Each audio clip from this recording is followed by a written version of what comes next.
ज्ञानी शब्द लिखा मिल जाए तो मैं अपनी तरफ से उसे 20 लाख रुपए संत रामपाल के आश्रम में 20 लाख रुपए मैं स्वयं दान करता। 7 साल से मैं खुद बालाजी महाराज जी की गद्दी लगाया करता था। वर्तमान में संत रामपाल जी महाराज ही शास्त्रों के अनुकूल भक्ति दे रहे हैं। आप चंद सेक्टर में भोली भाली जनता को प्रेरित वेदों में दिया प्रमाण। यजुर्वेद अध्याय 5 मंत्र 26 उसी गति कबीर अंधारी ऐसी दम भारी ऐसी। ऋग्वेद मंडल 9 सुख 96 मंत्र 17 कबीर गिरदी काव्येना कबीर संत सुन पवित्रम अखेति। कबीर साहेब भगवान। अब यहाँ कबीरन कहो, कबीर कहो, खबीर कहो, खबीरा कहो। कौन है ज्ञानी? एक रामपाल नाम का अपने आप को संत बताता है। मेरी दृष्टि में उससे ज्यादा भ्रष्ट व्यक्ति कोई संसार में हो ही नहीं सकता। अब फाइनली इनके द्वारा 2 प्रकार की मिथ्याएं प्रचारित की जाती हैं जो एक जैसी हैं लगभग। कबीर संत हो रहे रामपाल के शिष्य। जाते हैं वो उठा के पत्थर को फेंको। देखो ये अच्छा है कि बुरा, बताओ आपको सही है कि गलत। अब लोग हमको गाली देंगे कि गुरुजी ने बताओ संत का अपराध कर दिया। कौन है अज्ञानी? बालाजी महाराज जी के आश्रम में आए हो, कैसा लग रहा है? यहाँ पर हमारे आने से हमारा ऐसे हो गया कि हम सच्ची जगह में, सत्य नाम की जगह में आए गए हैं। हम 40 साल से संत भाव में आए हुए हैं, लेकिन यहाँ आने से हमें ये होता है कि यहाँ कोई ढोंग ढकोसला ठग विद्या नहीं है, लेकिन आना पड़ेगा सच्चाई से। अब हिंदुओं के गुरुओं को कहते हैं वेद पढ़े पर भेद न जाने, वेद पढ़े पर भेद न जाने, ये बातें पुराने 18 वहाँ तो नहीं है धर्म। संत रामपाल जी महाराज के शिष्यों ने हमारी आंखें खोल दी।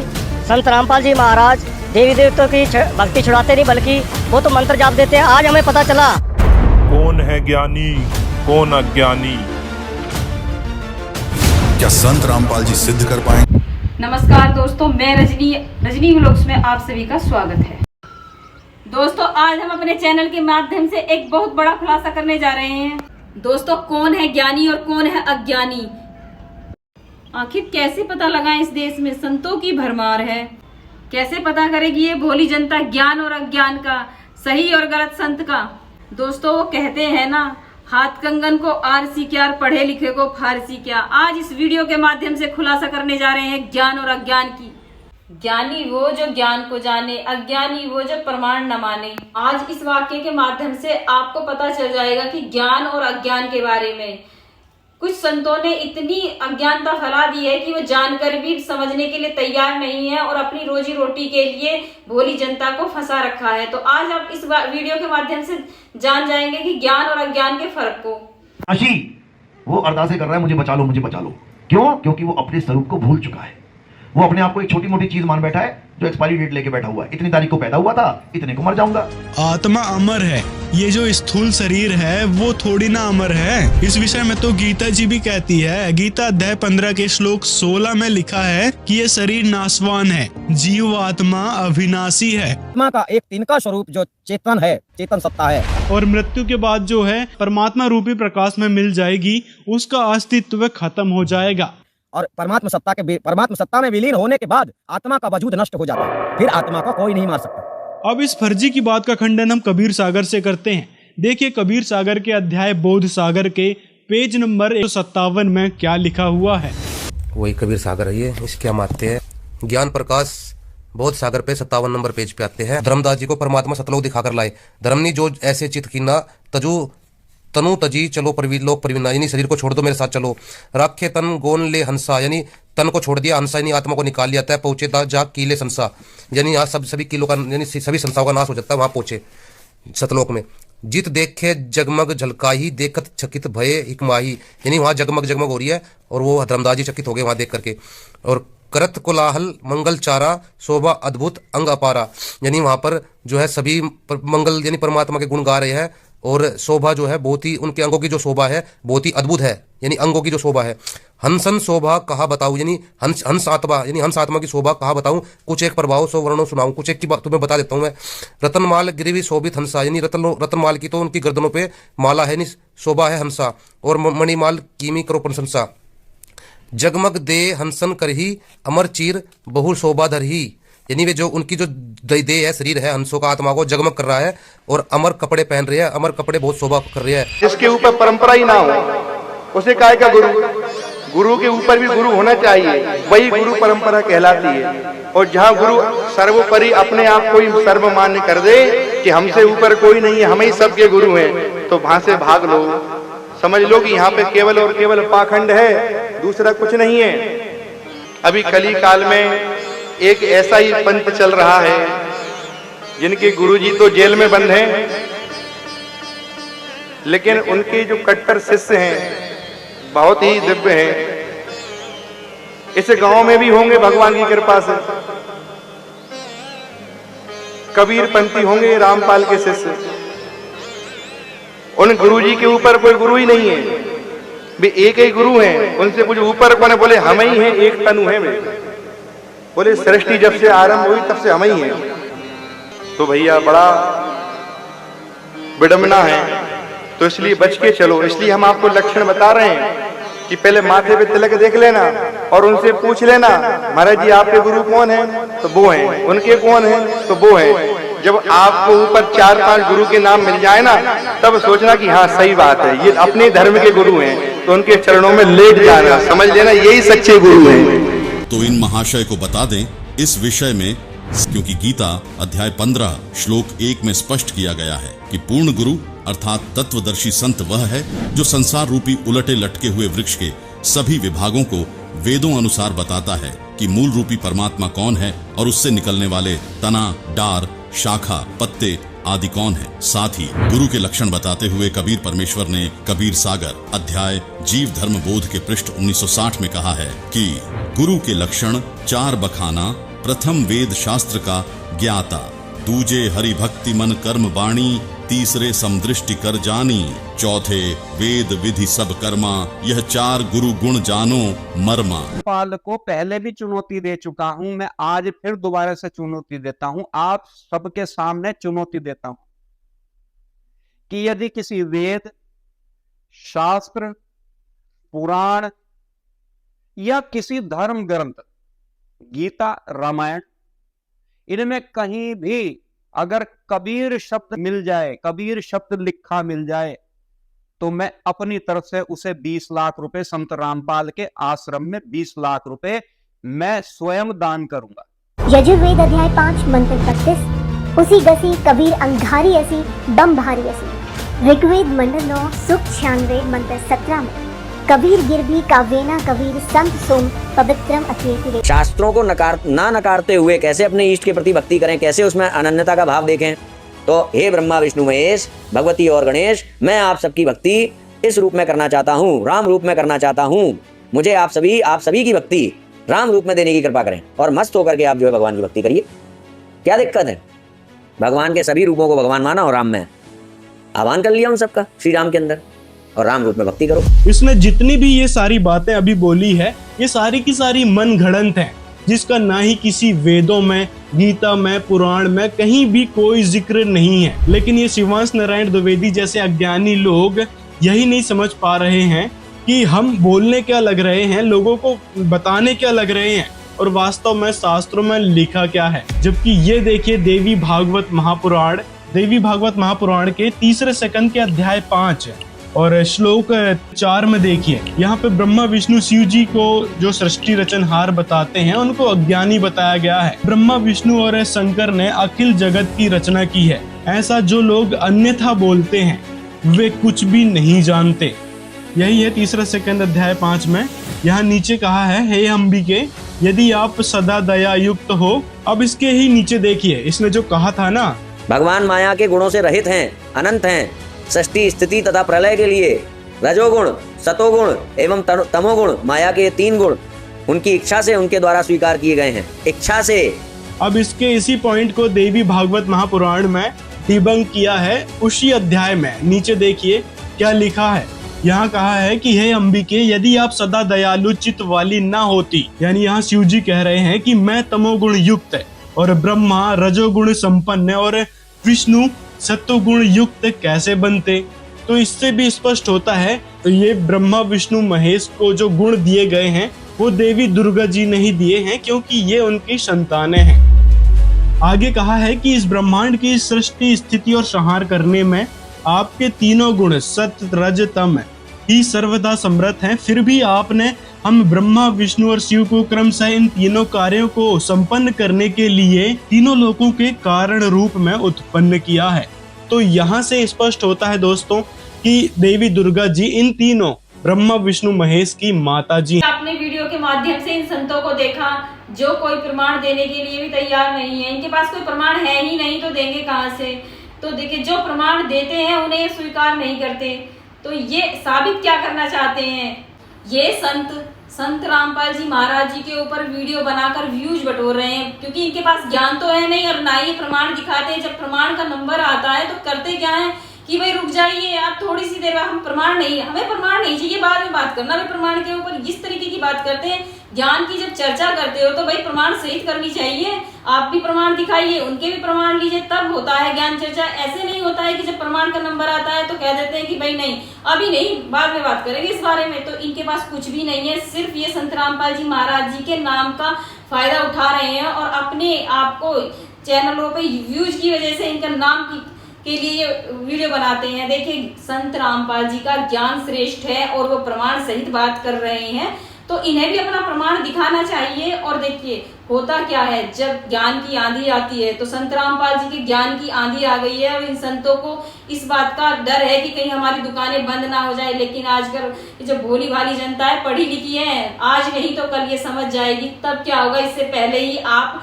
सबसे पहले काम आपका यही है कि भोली भाली जनताओं को बताइए कि भाई सही क्या है और गलत क्या है, और मान बढ़ाई छोड़कर आप भी ज्ञान को समझिए और देखिए, जानिए। अभी आप ये वीडियो देखिए जिसमें ज्ञानी यानी जिन्होंने ज्ञान को समझा और अहंकार और अभिमान को छोड़कर अपने संत रामपाल जी महाराज जी की शरण में गए और अपना मोक्ष कराने की तैयारी इन्होंने भी की है।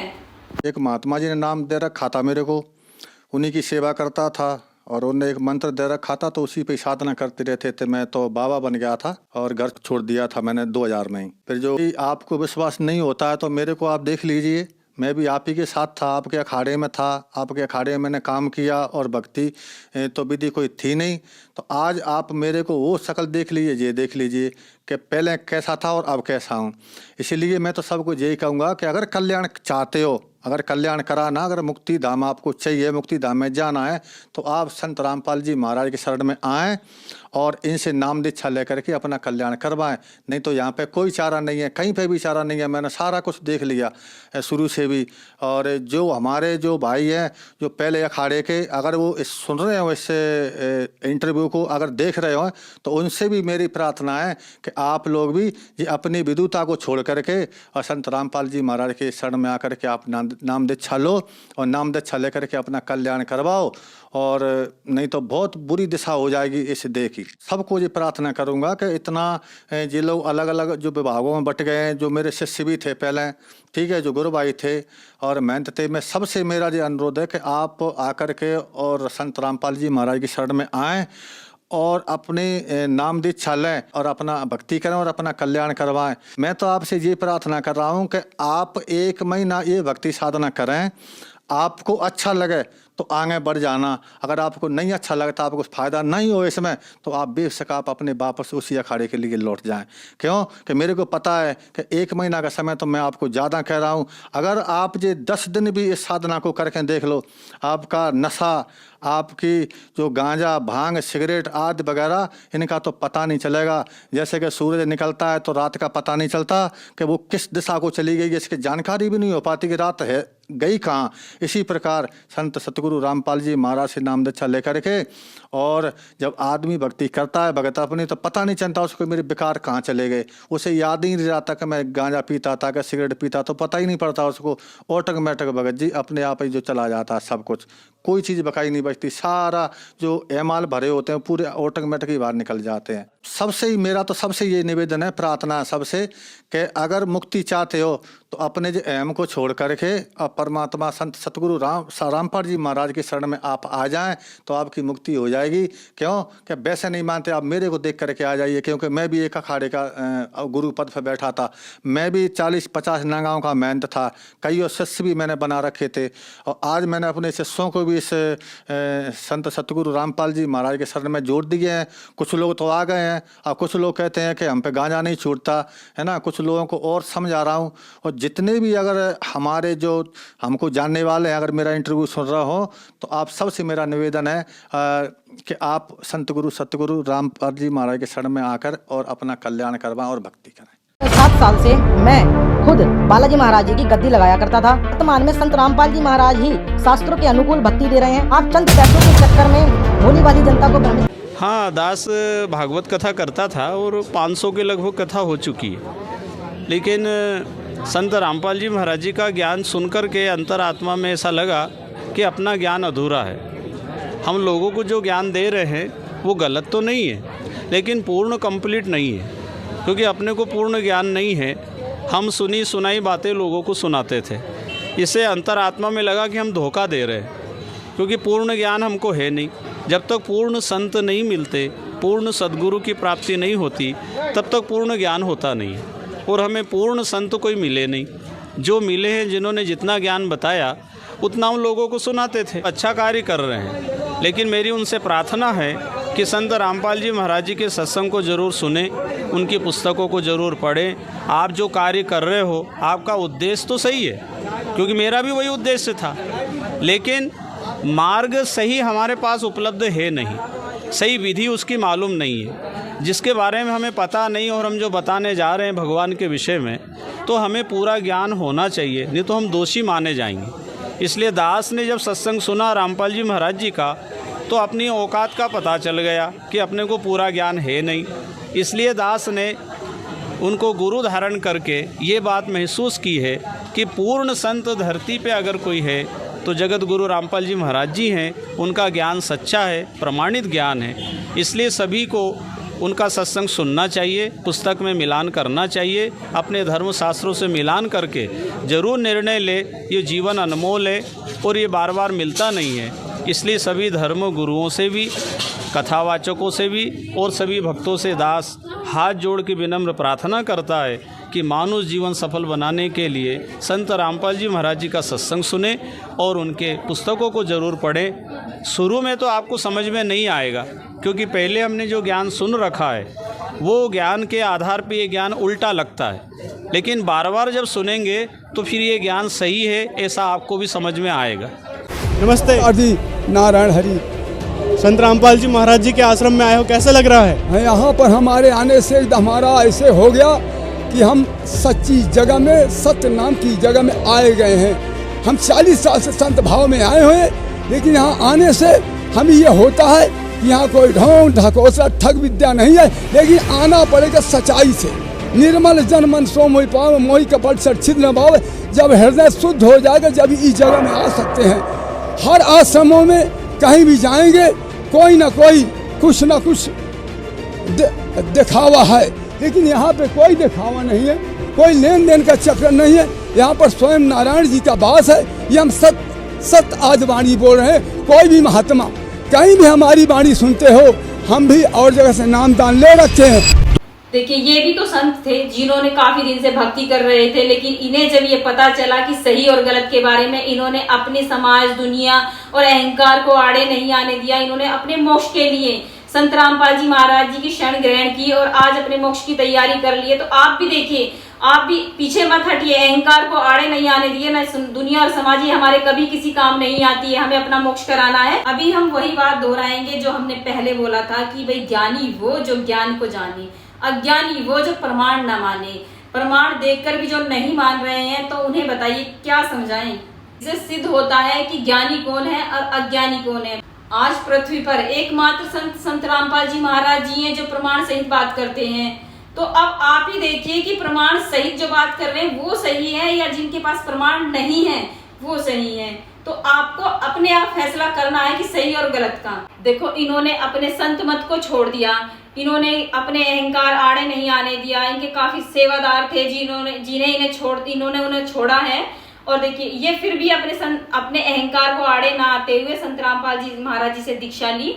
इसी तरीके से आप भी आइए और अपने अहंकार को अपने आड़े ना आने दीजिए। उदाहरण से समझा जा सकता है, जैसे कि बहुत सारे लोग हैं, कहीं जा रहे हैं रास्ते में और सामने से आकर कोई ये कहता है कि भाई आप जो जा रहे हैं वो रास्ता खराब है, आगे ना जाइए। वो कहने लगे कि भाई हम कैसे माने, तो वो मैप लेता है, मैप से दिखाता है कि भाई आगे का रास्ता खराब है। लेकिन उसमें से कुछ लोग ऐसे होते हैं जो आगे जाने की अड़ लगा लेते हैं। कुछ जो ज्ञानी होते हैं ना, वो पीछे मुड़ जाते हैं, क्योंकि उन्होंने मैप से साबित किया है, तो वो जान गए हैं कि भाई मैप से अगर दिखा रहे हैं तो सच ही होगा।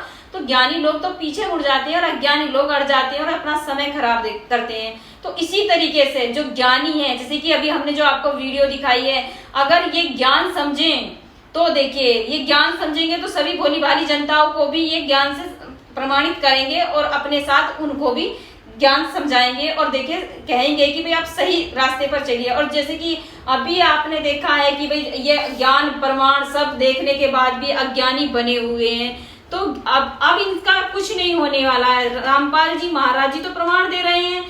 इन अज्ञानी संतों के ऊपर कबीर साहब का आछे दिन पाछे गए, हरि से किया ना हेत, अब पछताए क्या होत है जब चिड़िया चुग गई खेत। मैं इस दोहे के माध्यम से इन अज्ञानी संतों से यही कहना चाहूंगी, संत रामपाल जी महाराज जी जो प्रमाण सहित ज्ञान दे रहे हैं, उस ज्ञान को समझे, जाने और अपना अहंकार और मान मर्यादा को छोड़कर संत रामपाल जी महाराज जी की शरण ग्रहण करें। दोस्तों, अगर आपको यह हमारी वीडियो आज की पसंद आ रही हो तो ज्यादा से ज्यादा शेयर कीजिए, लाइक कीजिए, सब्सक्राइब कीजिए। आपको इस तरीके की वीडियो देखनी है तो आप अपना कमेंट जरूर दीजिए। तो आज तक की वीडियो में इतना ही। नमस्कार।